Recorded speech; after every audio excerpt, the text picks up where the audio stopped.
Overlord Vrexis had seen many species beg for mercy. It was a routine event: conquer a planet, break the resistance, and make an example of their strongest warriors. Strength was the only currency in the Zarkath Dominion, and Vrexis was the wealthiest ruler in the galaxy. That's why today was so amusing. Before him stood a human, alone, unarmed, laughably small compared to the towering Zarkathi warriors that flanked him. The Overlord let out a deep, guttural laugh. "This is what your people send? A frail little creature with no claws, no fangs, no armor?" He turned to his war council, shaking his head in mock disappointment. "I was expecting something more." The human didn't respond. No plea for mercy. No trembling. No fear. Just a quiet stare, eyes locked onto the Overlord like he was analyzing a problem that needed solving. This was unusual. Most beings in this situation either groveled or lashed out in a final, hopeless act of defiance. But this human, he was calm. One of the Zarkathi generals stepped forward. "Shall I have him executed now, my lord? A waste of our time to entertain such weakness." The Overlord waved a massive clawed hand. "No, no, I want to hear it beg first. Humor me, human. Tell me why you're here. Why did your people send you?" For the first time, the human moved. He tilted his head slightly as if considering whether to answer. Then, in a voice far too steady for someone about to die, he said, "They didn't send me." Silence. A flicker of confusion crossed the Overlord's face. "What do you mean?" The human gave a small, almost annoying smile. "I came on my own." Now the laughter returned, but this time it wasn't just the Overlord. The entire war chamber erupted in mocking roars. Zarkathi officers slammed fists against the stone tables, cackling. At the absurdity of it all, a single human, voluntarily stepping into the war chamber of the most feared species in the galaxy. The arrogance, the stupidity. "Well then," Vrexis sneered, wiping a tear of amusement from his eye, "I suppose that makes this even easier. Throw him into the pits. Let him rot with the others before we decide what to do with him." The guards seized the human by his arms. He didn't resist. That should have been the first warning sign. As they dragged him away, Vrexis leaned back in his throne, utterly uninterested. This had been a waste of his time. The human was no threat, no warrior, no problem. And that was the mistake that would haunt him for the rest of his life. Being thrown into a Zarkathi prison was not an unusual punishment. The Dominion had conquered dozens of species, each with its own rebels, war criminals, and political prisoners. But humans were a new addition to the roster of the defeated. At least, that's what the Zarkathi thought. The prison, if you could even call it that, was a brutalist nightmare of stone and steel. Dim red lights flickered against the damp walls, barely illuminating the rows of cells. The air was thick with the scent of unwashed bodies and something worse, something like hopelessness. That's what the guards relied on. No one escaped. No one fought back. The prisoners were broken before they even arrived. The only thing left was survival. And then the human showed up. The guards tossed him into a cell without ceremony. He hit the ground hard but didn't make a sound. Just lay there for a second, taking in his surroundings. That's when the whispers started. "Is that a human? They sent one here. How long do you think he'll last?" The human, whose name no one yet knew, sat up and took a slow breath. He wasn't particularly large. No claws, no armor plating, no cybernetic enhancements. Compared to the hardened warriors around him, he looked fragile, which is why everyone assumed he wouldn't survive the night. Prison had a system, and the system was simple. The strong ate and the weak were eaten. Maybe not literally, though with some species it was hard to tell. But power was everything. If you didn't prove yourself fast, you'd be picked apart until there was nothing left. So, of course, the biggest, meanest prisoner in the block stepped forward. A 10-foot-tall brute from a species that had once ruled 3 solar systems. Before the Zarkathi crushed them, he loomed over the human, baring his yellowed fangs. "You're in my cell," he growled. The human looked up at him, blinked once, then, with the tone of someone asking for directions, said, "Yeah? And?" The silence that followed was interesting. Most prisoners begged. Some tried to fight and got torn apart for their trouble. No one ever just asked why it was a problem. The brute squinted, confused by the response. Then he snarled and swung, fast, heavy, enough force to shatter bone, and yet somehow the punch didn't land. The human moved, but not the way others dodged. He didn't flinch, didn't panic, just shifted slightly, like he already knew exactly where the punch would go. The brute's fist barely missed, grazing the human's shoulder before smashing into the stone wall. A crack ran through the surface. The brute roared, shaking out his fist. But the human? He just sighed, like he was disappointed. Then he spoke. "You telegraph your punches," he said casually. "Too much weight on your lead foot, it's predictable." That was the moment everything changed. Prison rules. Weren't ready for a human. After that first encounter, something weird started happening. The human, who eventually introduced himself as David, didn't just survive. He thrived. He didn't start fights, but somehow he always finished them. When a group of prisoners tried to corner him in the mess hall, they walked away bruised, humiliated, and very confused. Not because he overpowered them. He didn't.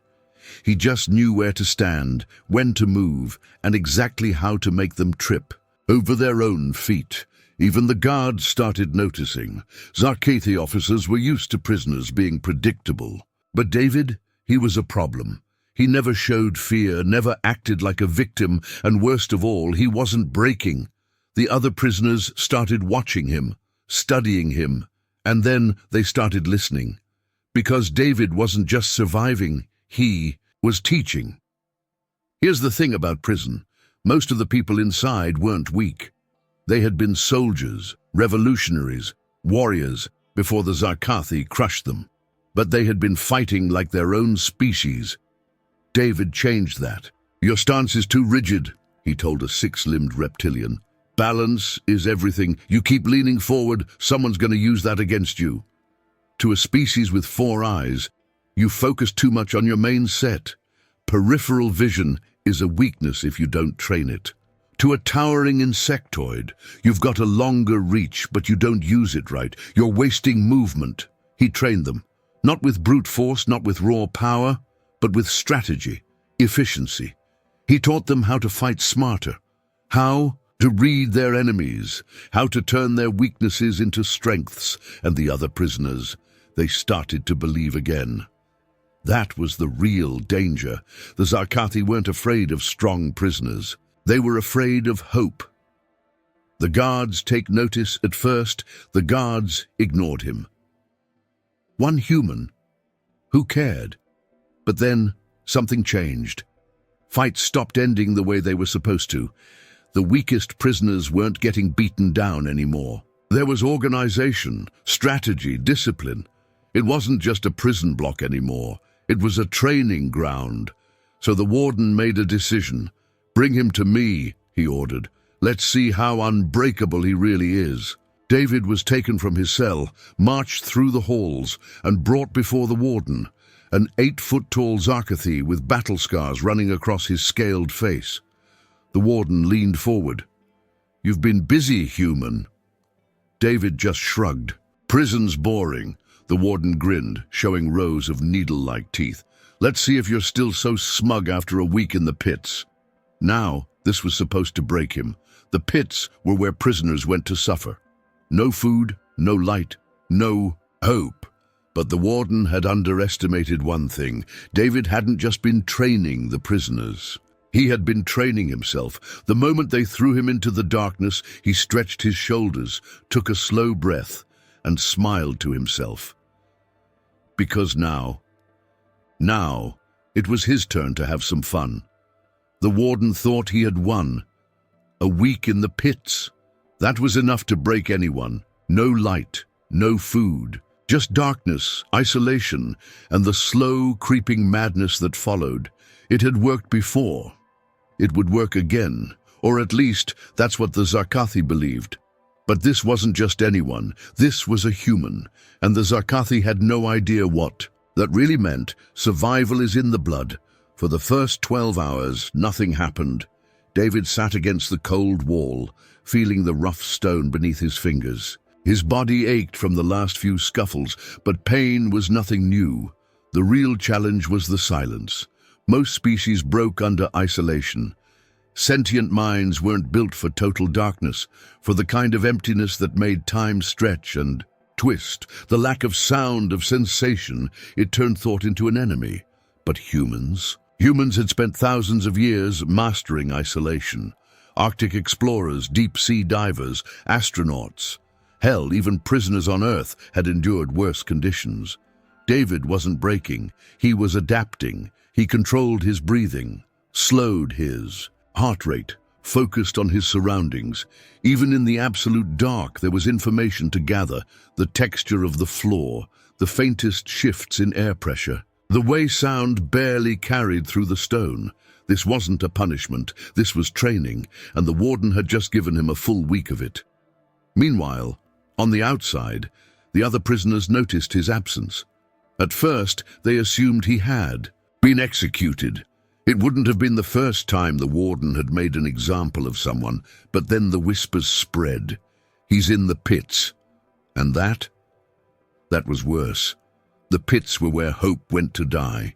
The prisoners had seen it before. Someone would go in, and when they came out, if they came out at all, they were nothing but a shell. But this time, something felt different. David had taught them, had shown them how to fight, how to think, how to believe again. And if the Zarkathi thought a week in the pits would erase that, they were very wrong. By day 3, the warden was curious. There had been no screams, no desperate pounding on the walls, no begging for release. Most prisoners broke by now. They sobbed, they cursed, they lost themselves.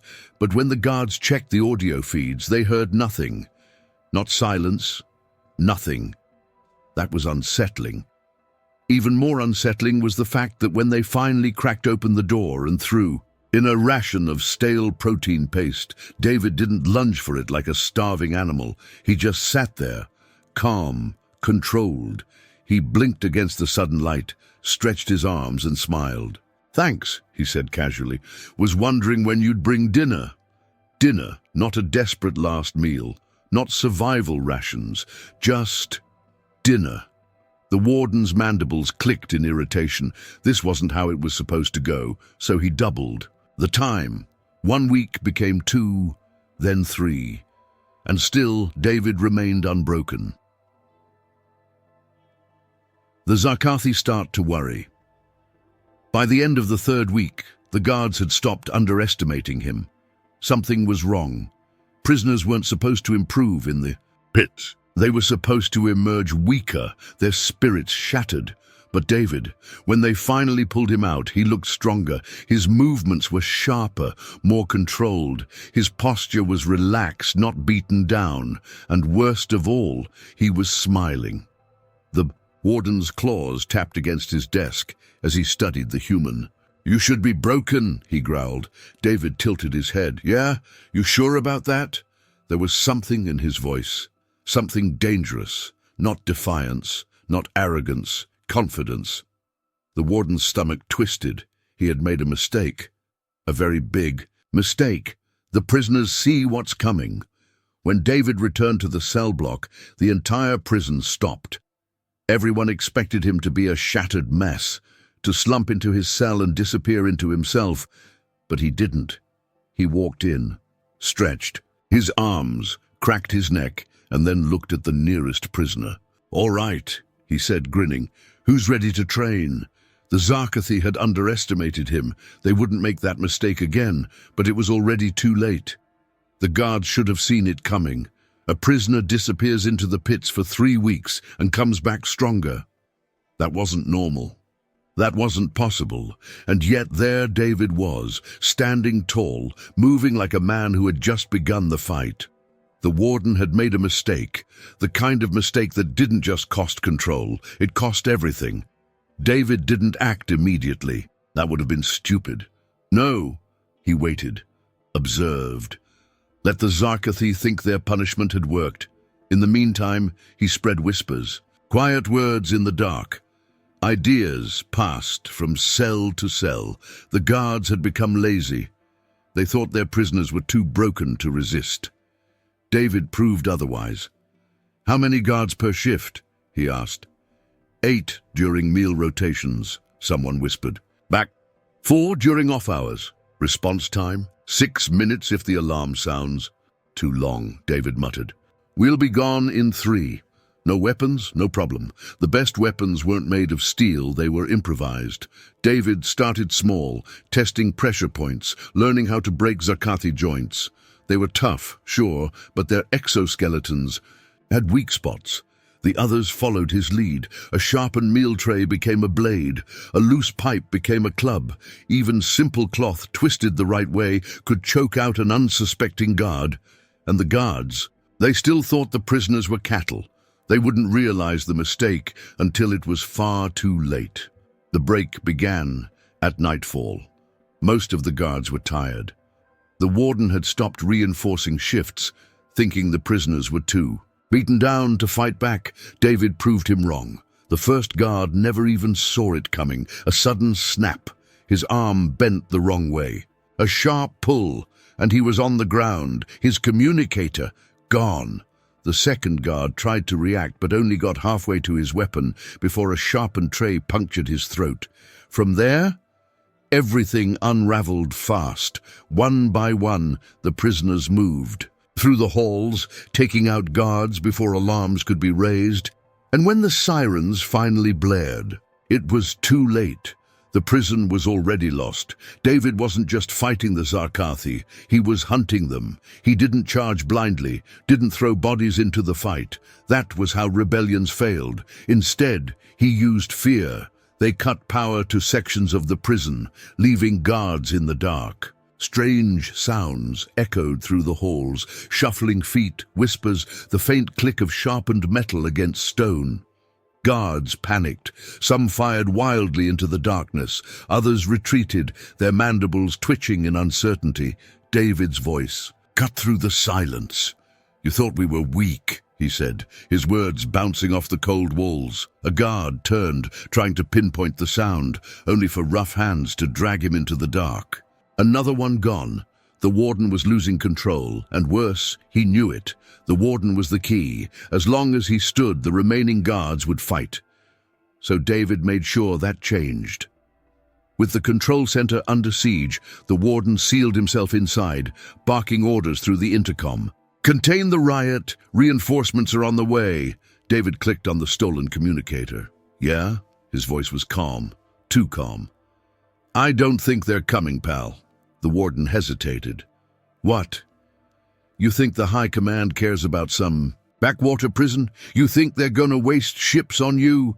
Silence, and then panic. The warden knew. He knew David was right. Zarkathi didn't throw resources away. If this prison fell, it fell. That hesitation, that single moment of doubt.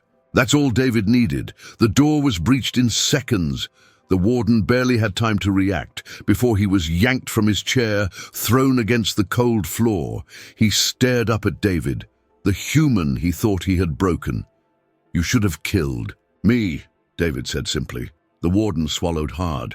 Wait, we can negotiate. David smiled. Too late. By sunrise, the prison was in human hands. Guards were locked away.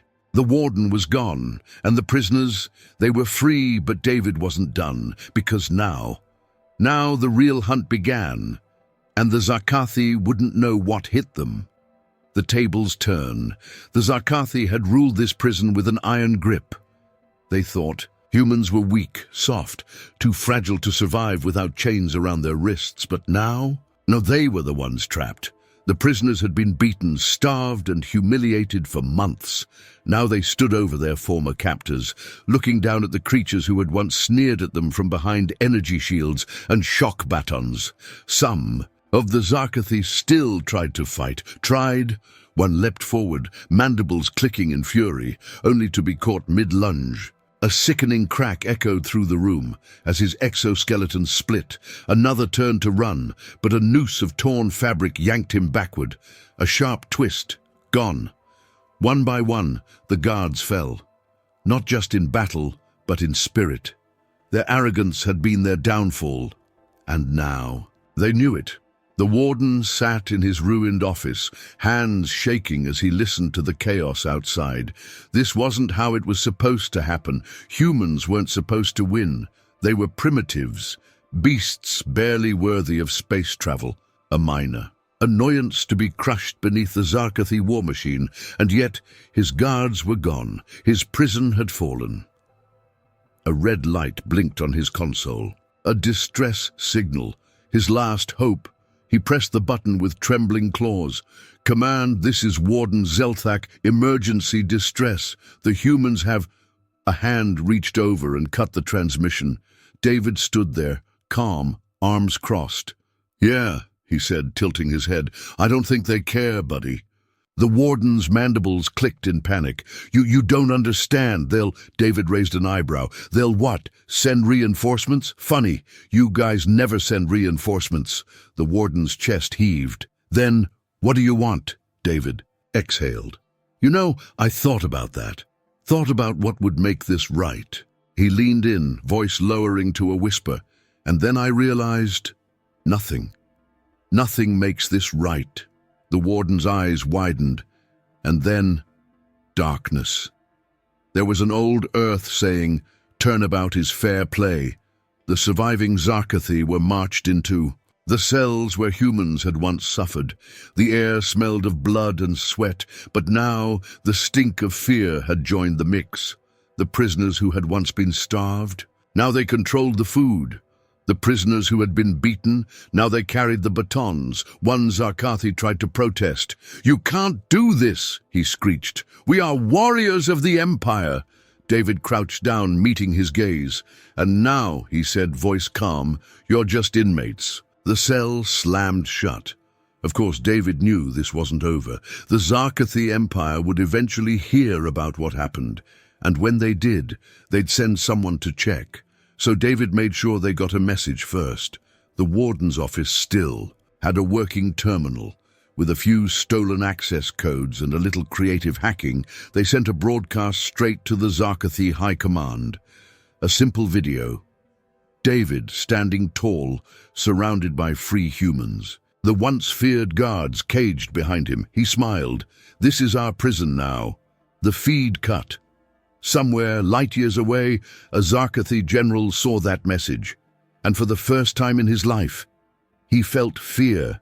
The galaxy had always seen humans as manageable. Sure, they were persistent, annoying even. But dangerous? Not really. That changed today. The prison was no longer a prison. Not for humans, anyway. The Zarkathi prisoners huddled in their cells, silent, watching as their former captives walked free. Some still didn't understand what had happened. Our species of lesser beings had turned the tables so completely, but they all understood one thing. The humans had won. Word spread fast. Pirate factions, mercenary groups, and intelligence agencies everywhere intercepted the transmission. Zarkathi High Command tried to cover it up. They failed because nothing spreads faster than fear, and the message was clear. Humans don't break. Humans don't submit. And if you push them too far, they will burn your world to the ground. Governments that once dismissed humanity as insignificant suddenly reconsidered their stance. Trade agreements were revised. Military leaders adjusted their strategies. Recruitment offices on human colonies saw a spike in applicants. The universe had just recalculated the odds. The Zarkathi's biggest regret. The Zarkathi Empire had been preparing for war with the Uthari coalition, a long-time rival.